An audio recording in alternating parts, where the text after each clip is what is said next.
morning and welcome. We are getting ready to start. I'll be grateful if you take your positions. If you take your position, very brief but powerful press conference addressing the bitter 120 days under the NDC led by His Excellency John Dramani Mahama. You watched the president yesterday, set his own questions and answered them and graded himself. We're here to give you the true account of what the 120 days of Mahama has been. So if you take your positions, we'll do quick introductions and then we'll get into the press conference. With us this morning, some leaders of the party, in no particular order. I see from the extreme right, Mr. Dr. Kumi, please forgive me, the Director for Elections for the party, Mr. William Yamwa, the Finance and Administrator of the party. I see also Mr. Stonach Amponsa next to him, the Director, External Affairs of our party. My own Deputy, Dr. Asielu Kukro, is here, Deputy Director Communication is here. I see the minority third whip is here in the person of Honorable Jerry Ahmed Shaib is here. The national organizer of the party, Henry Anabwachi, is here with us. And of course, the deputy minority leader, the powerful Madame Patricia APJ Evergreen, is here with us, supporting the Osahini Honorable Alexander Kwamina Afenyo Markin is here, the leader of the mighty minority in Parliament. Thank you very much, Lydia, for coming. And as you are aware, today's press conference is to address the bitter 120 days we have endured under His Excellency John Dramani Mahama and the NDC. We have two speakers today. The main act will be the Honorable Alexander Afenyo Markin, who will lead the main speech. And leading the way will be the national organizer of the party, the New Patriotic Party, Lawyer Henry Anabwachi, to give us his statement. Secretary of the New Patriotic Party, welcome you all to the New Patriotic Party's headquarters. We also welcome the leadership of the mighty minority, led by Osahini Alexander Kwamina Afenyo Markin. Let me, on behalf of the party, say that we appreciate the work they are doing in Parliament, the commitment, the dedication. Yes, we know that we are few in Parliament, but we also know that we are mighty minority. And indeed, they have worked and they have achieved this particular name. We have had an effective collaboration with our minority caucus in Parliament.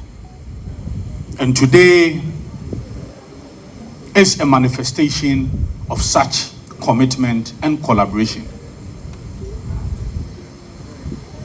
The president yesterday set some questions for himself, and then afterwards he graded himself and said that 100% or so.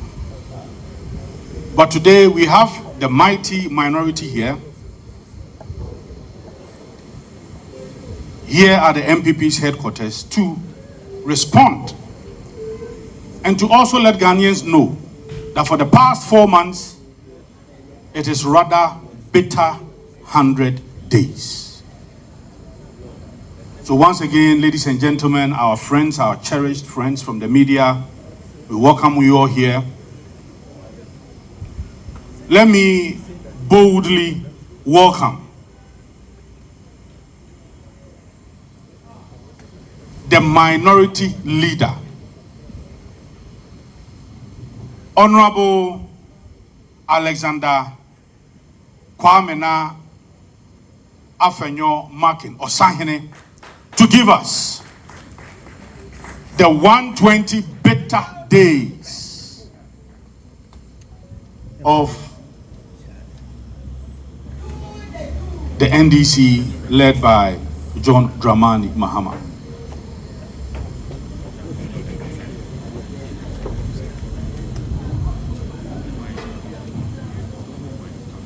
Hello?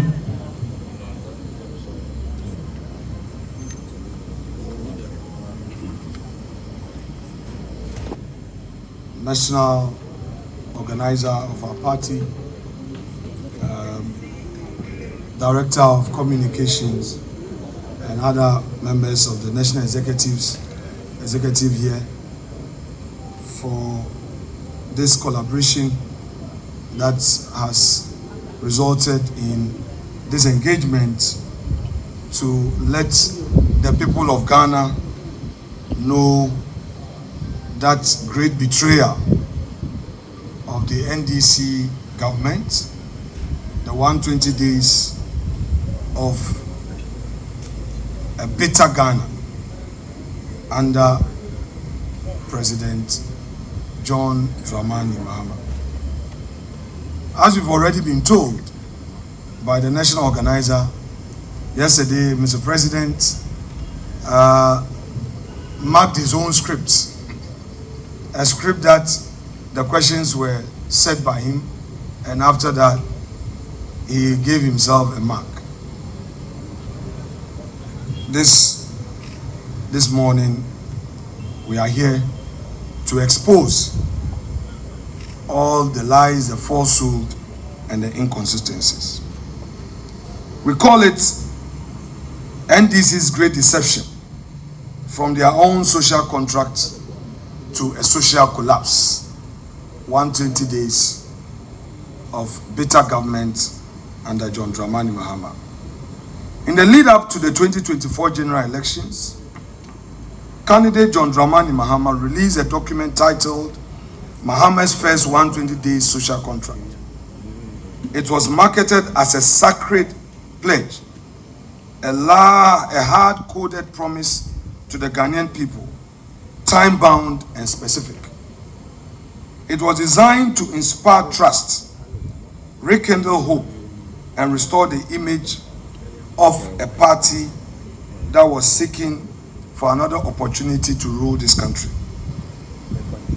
The NDC promised to scrap taxes like COVID-19 levy. They pledged to ban illegal mining, slash import duties, revive industrialization, launch mass employment programs, hold public officials accountable, increase cocoa prices. Not the least, they promised the people of Ghana a 24-hour economy under 133, one job, 3 shifts. Then on January 7, 2025, standing before the Republic, His Excellency declared, quote, "I intend to tell you the truth," end quote. He claimed he would act with, quote, "decisiveness and restore," quote, "faith in institutions and initiate what he called a national reset." But after 120 days of his presidency, the truth is brutally clear. The social contract was a political bait and a switch, a glossy list of promises not meant to be fulfilled, but merely to be flaunted exploited and forgotten. One, the taxes remain. Two, contractors remain unpaid. Three, illegal mining rages on. No state of emergency in sight. Four, industries continue to suffer. Five, unreliable power supply, what I call Doomsday Pro Max, is unfolding. Further, the job creation pledges have turned into press releases without action. The cocoa prices, the farmers who were promised that 3,000 per bag of cocoa was going to increase to 6,000 per bag, have also been disappointed. And the slight stability of the cedi, now claimed as the Mahama miracle, is nothing more than a byproduct of a weakening US dollar on the global stage. This, fellow Ghanaians, is not a matter of political disagreement. It is a matter of deliberate national deception. And as you are well aware, this is not just a speech, it is a call to remembrance and resistance. It is a forensic audit of the presidency that campaigned with the agency of a reformer, but now governs with the indifference of a ruler long exhausted by ideas. I dare say that the lame dark days of President John Dramani Mahama has already started. It will rise up to defend the Republic. And above all, what is happening today is a clear warning.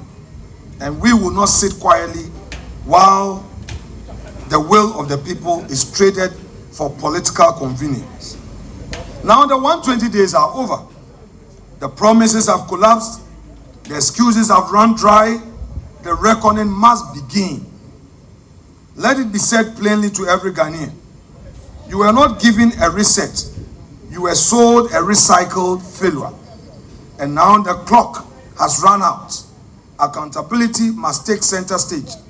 Let history record this moment, not as a dawn of renewal, but as a day the veil of betrayal was torn away. Now, let me give you the details. The promise of constitutional fidelity. Today, the executive has broken this promise. What we experience now is executive lawlessness. On his inauguration day, His Excellency vowed, quote, "I shall strive to exercise sound judgment and be willing to act timelessly to resolve our challenges," end quote. But when faced with a clear breach of Article 286, when his appointees failed to declare their assets before taking office as constitutionally required, he did not act lawfully. He invented a bizarre punishment, a 3-month salary forfeiture, no referral to the Commission on Human Rights and Administrative Justice, no investigations, no accountability. What the president did was not a legal remedy.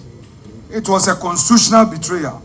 By failing to uphold the law, the president brought his own oath and entire presidency into disrepute. Now they also pledged of security.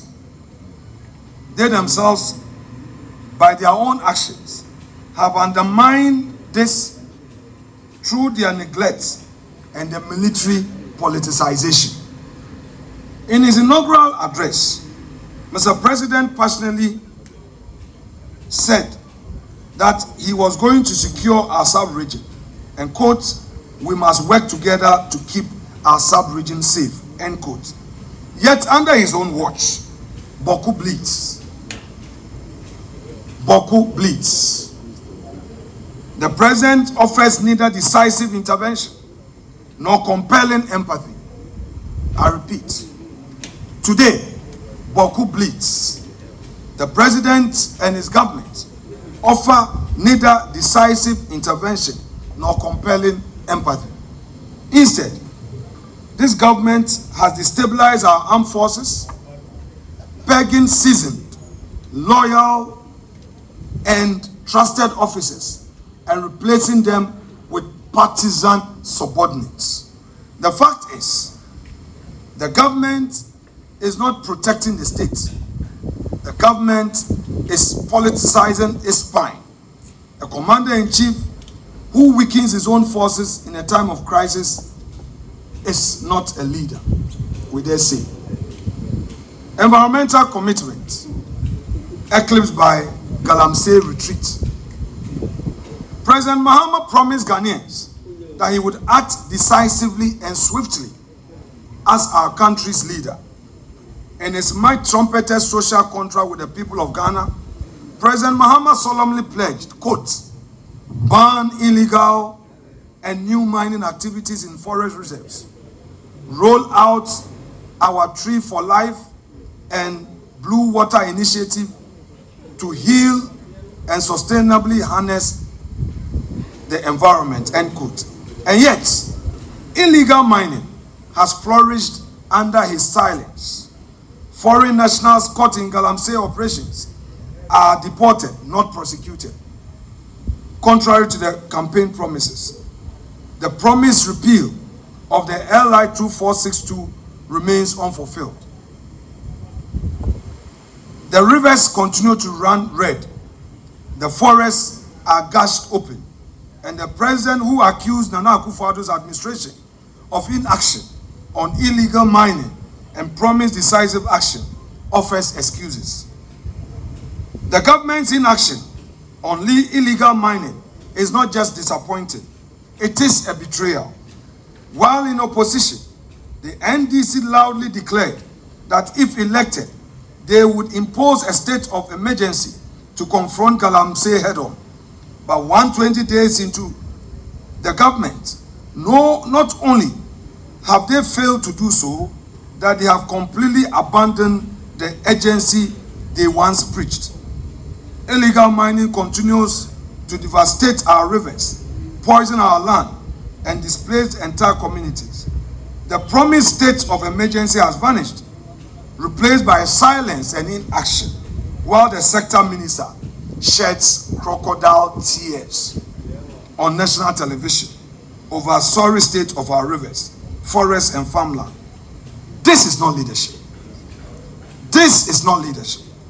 It is cowardice dressed in empty campaign rhetoric. It therefore came without a surprise to the people of Ghana when recently, on May Day, organized labor, speaking through its Secretary General, boldly condemned the extent to which Galamsey is destroying our environment. And to quote organized labor, Galamsey has worsened within the few months that the NDC assumed office. So all the 8 years that they said the NPP was unsuccessful in dealing with the Galamsey issue, today, organized labor is boldly telling us and saying it to the face of the NDC administration that within this short period of governance, the situation has worsened. I leave it to your judgment. Inclusivity abandoned. Mr. President promised the nation of a leadership of inclusiveness. Today, what we see is a massacre of livelihoods. In his inaugural speech, Mr. President declared, every Ghanaian has the opportunity to contribute to our nation's story, end quote. And yet, since taking office, his government has waged an unprovoked war on public and civil servants. Thousands of civil servants, especially the youth, have been dismissed, not for corruption and incompetence, but for getting employed by the state before his return to the presidency. In their place, party executives are being recruited. Teachers who were recruited and posted into remote communities to teach have been sent home. Nurses who were recruited and were in hospitals and at our health centers helping the poor have been sent home. And we have a government that is rather creating more unemployment than employment. We say this is not inclusivity. This is not inclusiveness. This is ideological cleansing. This is not a present for all. It is a government for only the NDC. We have two Ghana now. The Ghana for the NDC, where only their party's full soldiers enjoy, and the Ghana for others who must go through a bitter experience, pain, and misery. Youth empowerment has now reduced to a mere PR stunt. President Mahama told our youth on January 7th, quote, "This moment is a powerful affirmation that your voices matter. We are committed to creating opportunities for education, entrepreneurship, and employment," end quote. But those words now mock reality. The ambitious one student, one laptop policy of the NPP government has been shelved. In its place, a flashy, empty promises to train 1 million youth in coding without equipment, personnel, or infrastructure. Did we go or did we come? Governance has been reduced into theatrics and empty promises. Today, we, the mighty minority, boldly remind the president that the digital transformation cannot be downloaded onto our national digital network by beautiful speeches and launching ceremonies. And Ghana's youth deserve tools, not talking points. I repeat, the youth of Ghana deserve tools, not talking points. Now, power sector sabotage. From light to darkness. From light to darkness. When Ghanaians say let there be light, the NDC say let there be darkness. So we have a Doomsaw Pro Max. Darkness, darkness, darkness. Mr. President promised to fix Ghana's energy crisis. He accused his predecessor of failure. Although NPP came to meet Doomsaw and fixed the Doomsaw, yet during the campaign, Mr. President and his party rather accused NPP of not keeping the light on. But let's all be honest with ourselves. The last 120 days, we have seen persistent power outages, low voltage, and silence in the face of national inconvenience. Not a single moment, a single day, as the energy minister addressed the Ghanaian people on the energy crisis. Where is the energy minister? Is he lost in this darkness? We are taking a torchlight looking for the energy minister. We cannot find the energy minister. Mr. Energy Minister, where are you? Bring back our lights. The emerging power crisis during the second term of His Excellency President John Dramani Mahama obviously will be deeper, and it appears that it's going to be darker and deadlier. Across the country, businesses are gradually grinding to a halt, industries are scaling back production, and hospitals are struggling to save lives without consistent electricity. Yet they go to the hospitals and all they know is sacking the chief executives. Sack them. Sack them. Sack them. That is all that the ministers are doing. Targeting chief executives and sacking them instead of putting on the light. Home appliances are burning out. Livelihoods are vanishing. And the national mood is collapsing under the weight of government inaction.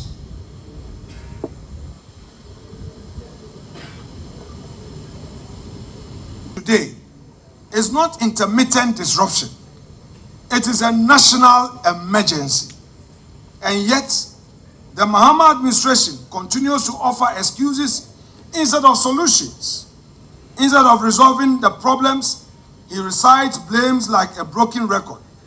Ghanaians deserve lights, not lectures. Leadership is action, not endless lamentation and blame game. Mr. President, NDC government, bring back our lights. You were not elected to lament. You were elected to do the work and fix the lights and fix the problem. You promised in your SONA that you were going to fix the problems. You are not fixing the problems, fix the problems. Now, assault on the judiciary, the rule of law under siege. His Excellency promised, quote, reset the faith in leaders and institutions, end quote. I repeat, His Excellency promised reset of faith in leaders and institutions. But what do we see?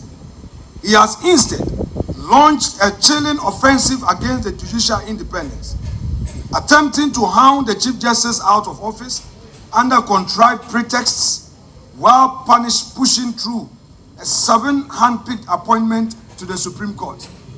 It has never happened in our democracy where the president makes a direct appointment and more or less coerces the Judicial Council to swiftly, whether they like it or not, approve of same.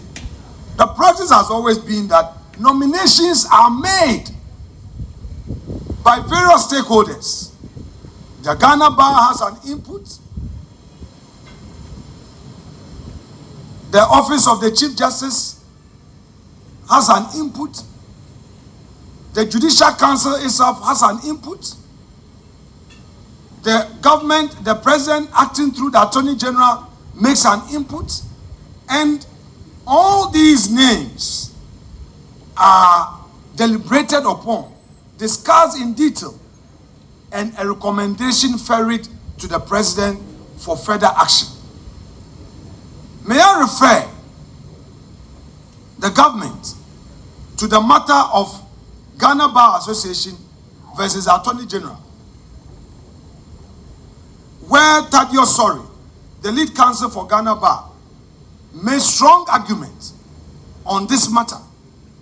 It was a situation where the Judicial Council had made some recommendations in a certain order of merit for the president to exercise the discretion of appointment.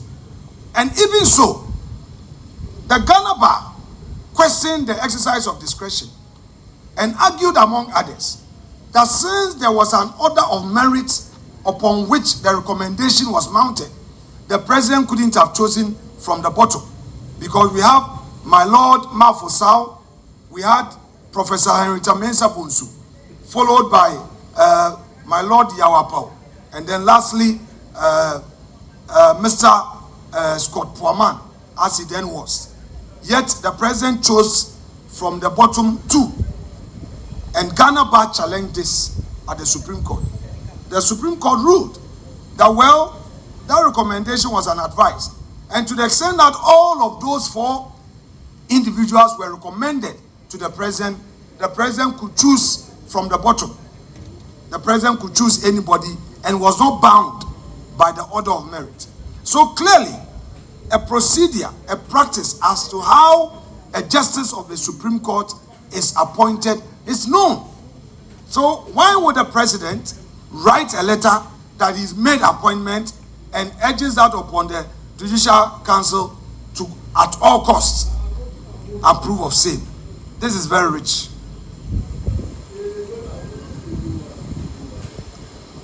The president and his government are not on a journey of reform. They are doing court packing. This is dictatorship disguised as democracy. And we, the minority, will not stand for it. Now, they are silencing dissent. The return of iron fists. They promised that they will allow free speech. But today, even political opponents are threatened. They will send their attack dogs on radio. When they think that you are being critical of them, they start to threaten you. Even journalists come under attack the Secretary General of TUC, who boldly echoed the views of organized labor, is under attack. Even the views expressed by GBA also came under attack.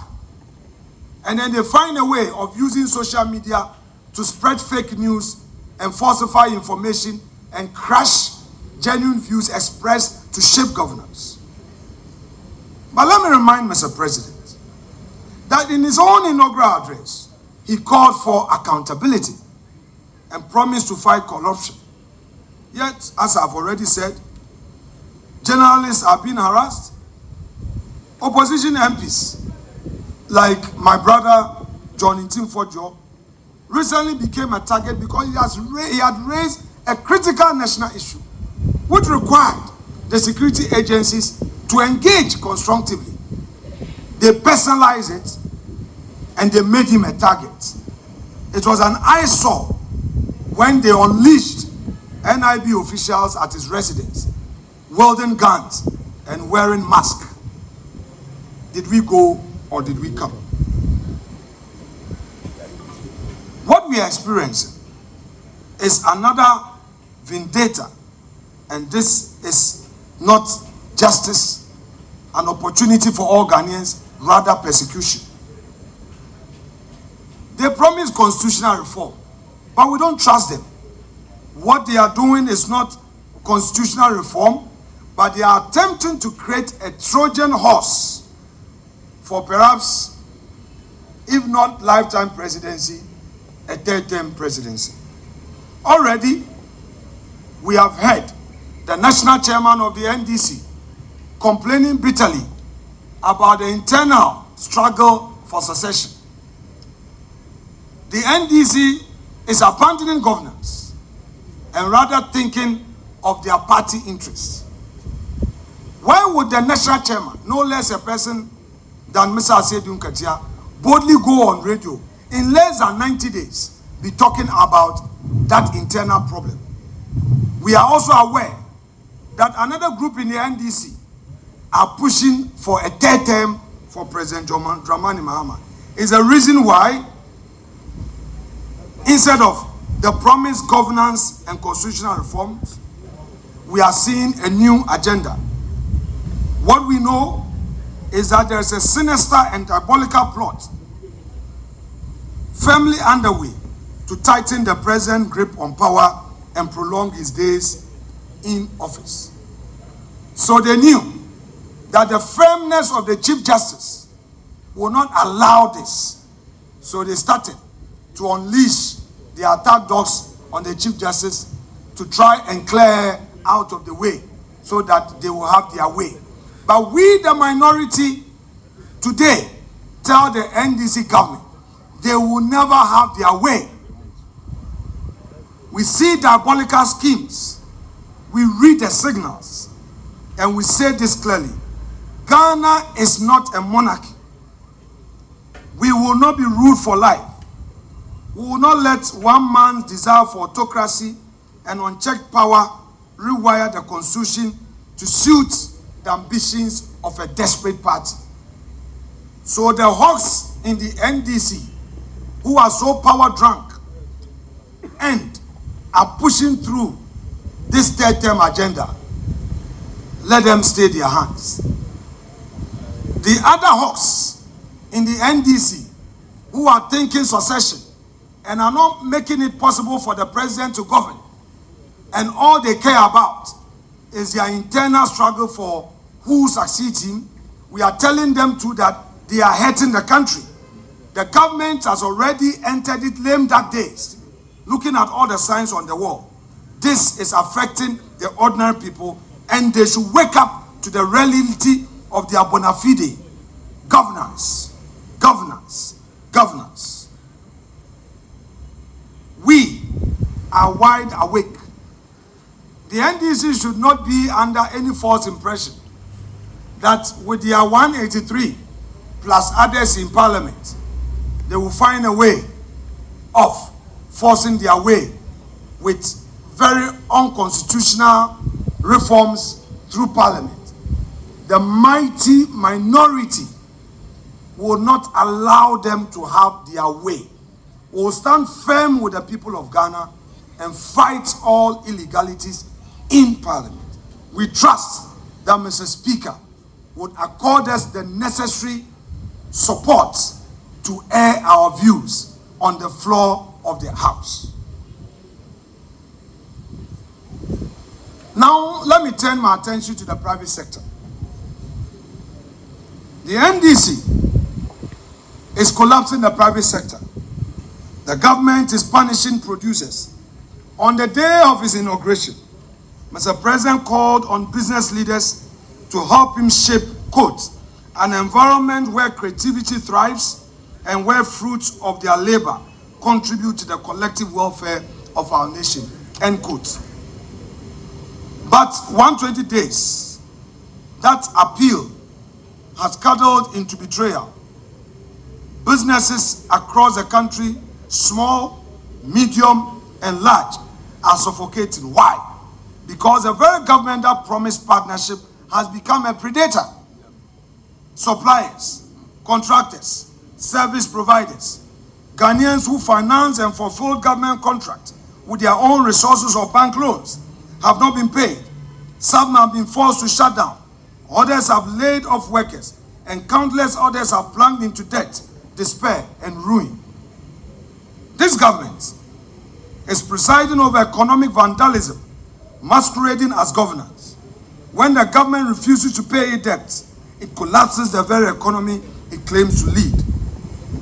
Mr. President, you cannot pay the people of Ghana who have sacrificed to work to build our infrastructure, who have supplied to state institutions. You cannot decide not to pay them. This amounts to the government sabotage of business. NDC government, you are ruining the businesses you came to meet. Your actions are becoming a liability.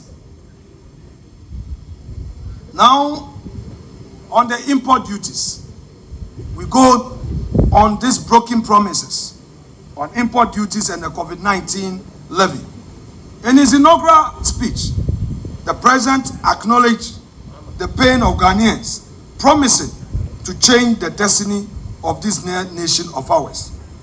But this government continues to allow what he had called during his days in opposition, crashing levies and regressive taxes on the backs of the sovereign people of Ghana. He promised to review and reduce import duties to make it easier for traders, importers, and consumers. He has not. He promised to abolish the COVID-19 health recovery levy because the pandemic is long past and the people's pockets are exhausted. He has not. Instead, this government has maintained and even compounded the cost of living for every Ghanaian household. Prices continue to surge, markets remain unstable, and traders groan under taxes that, by his own standards, serve no current purpose but enrich a bloated state machinery.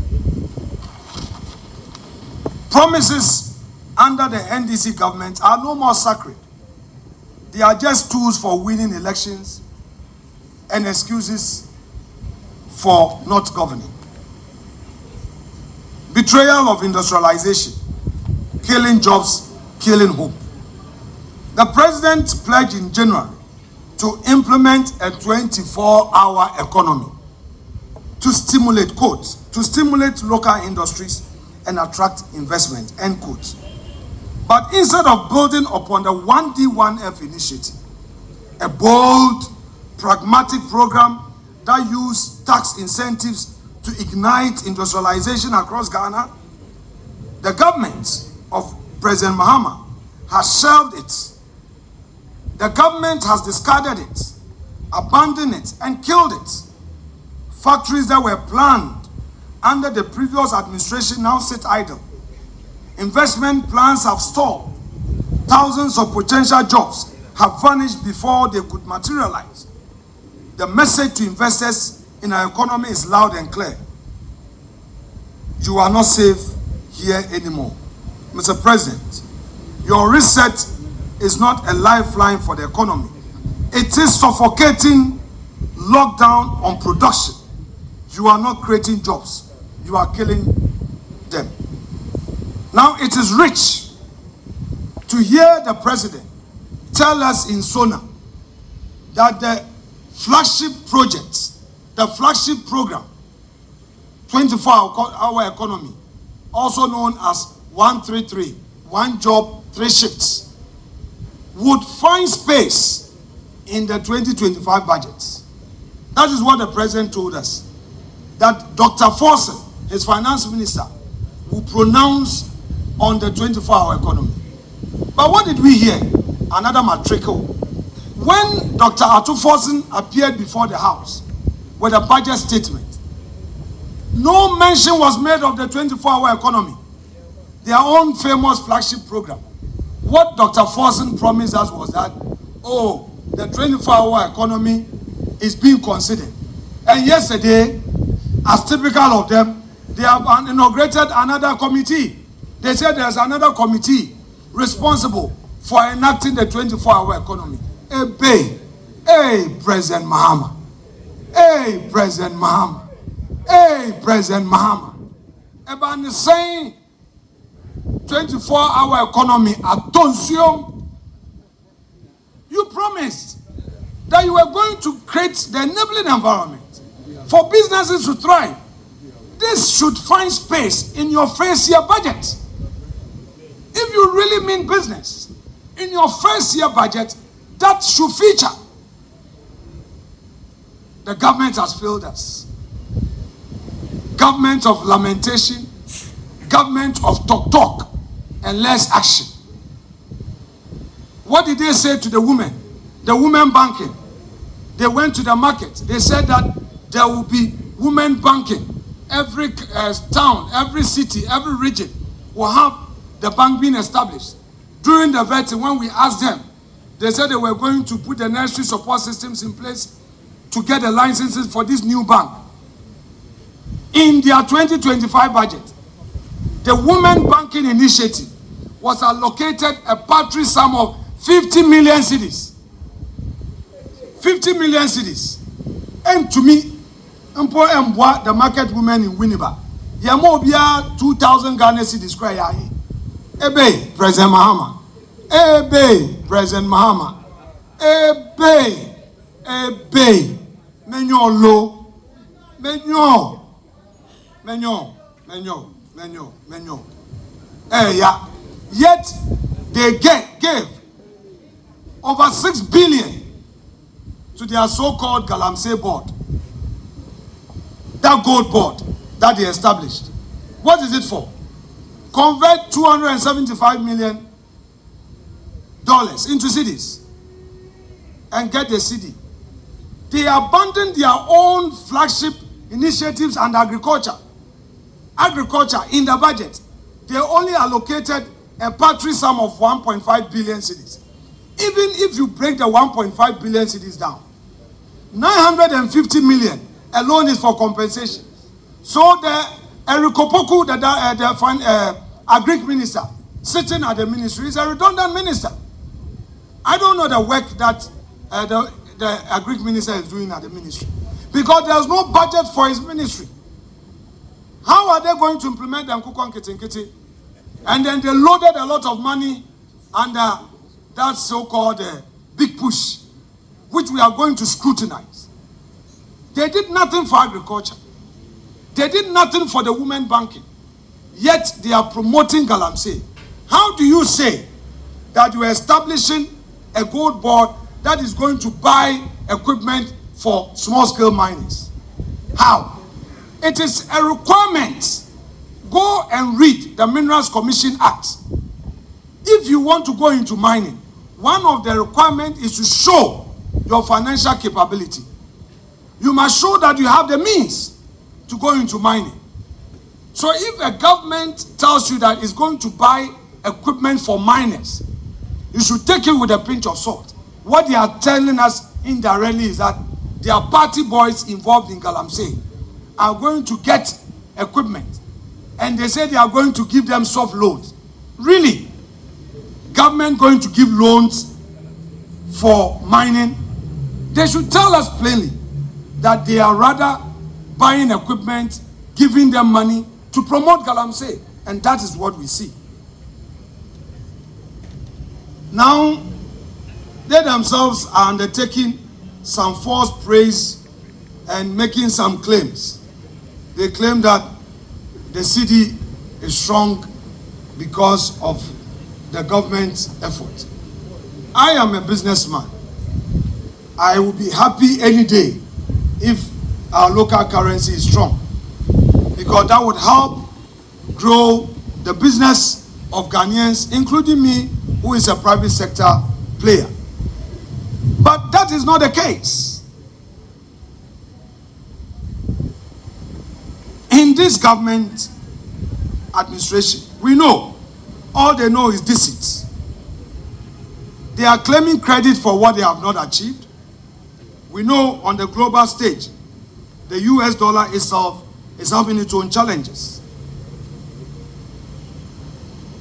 Recently, the ICE US dollar index, measuring the dollar's strength against a basket of major currencies, indicated that the US dollar has slipped below 100 as market rule from rising sell America sentiment. The dollar is weakening not because the cedi is strong, but because investors are losing faith in the greenback itself. As Nigel Green, CEO of the VIA Group, warned just last week, quote, "Dollar dominance is being critically diluted. Trump's erratic tariff policies, investor disillusionment with US equities and bonds, and global power realignment are fueling this slow but seismic shifts," end quote. So this is not an NDC miracle. This is a global monetary turbulence. This is currency recalibration on a planetary scale. So I'm telling the finance minister, go and pay the suppliers. Go and pay the contractors. The contractors must get back on the road. Government construction project must resume. Pay the contractors and stop holding back people's money. Now, there may be some few steps forward. We, as a responsible minority, will be objective. What are those few steps forward? Well, we are aware that they managed to take away the e-levy, betting tax and emission levy, that they have said so. But the real issue is that the promise of no academic fee policy for first-year students, they continue to talk about it. Have those students had the refunds made? When Akufo-Addo promised free SHS, it was contained in his first year's budget. Students were not asked to pay for later refund. No.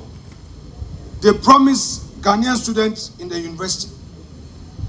What they are telling them is that, we are going to do it. But it's not a talk that we are after. We must equally be clear that some of the achievements that they were talking about yesterday fell far short of the scale and the urgency of the promises they made to the ordinary Ghanaian. You can't just talk about some few achievements that in real terms have no impact on the economy. If you want to talk about achievement, talk about achievements that have made profound impact on the economy. And we invite them to a debate.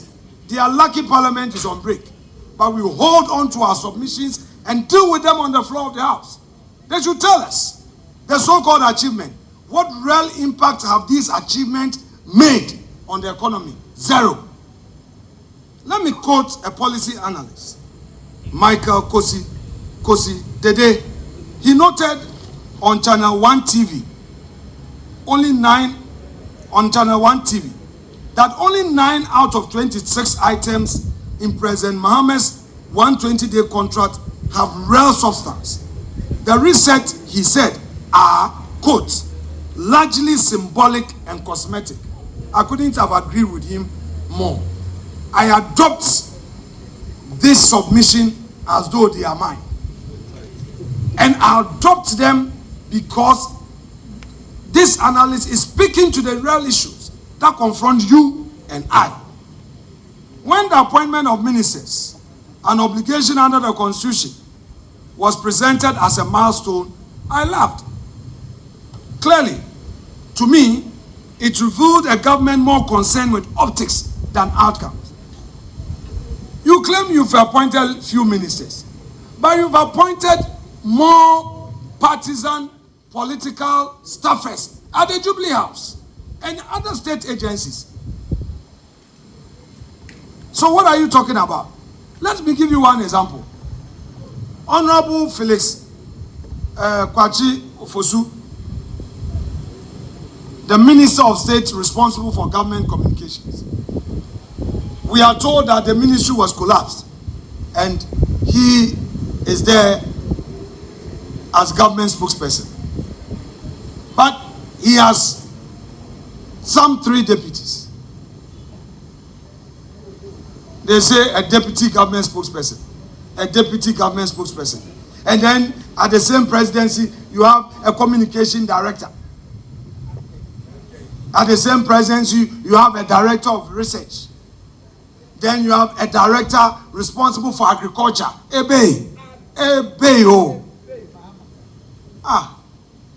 And somebody that they didn't know the scale of the challenge. Really? So they didn't know and they were promising. We don't need symbolic gestures. They are only engaged in such practices and neglecting the structures.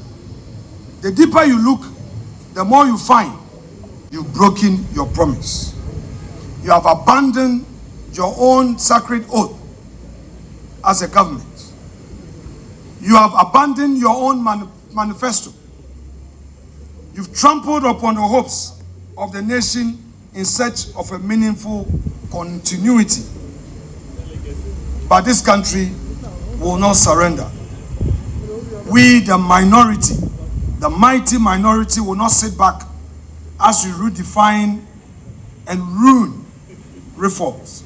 We will not let you stretch your stay or mutilate the Constitution. After 120 days, we clearly see your schemes. We see your lame duck days.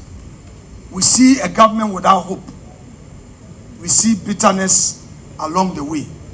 But we promise the people of Ghana that we will stand by you, we will stand with you, and we know that come the next cycle of elections, NPP will have an opportunity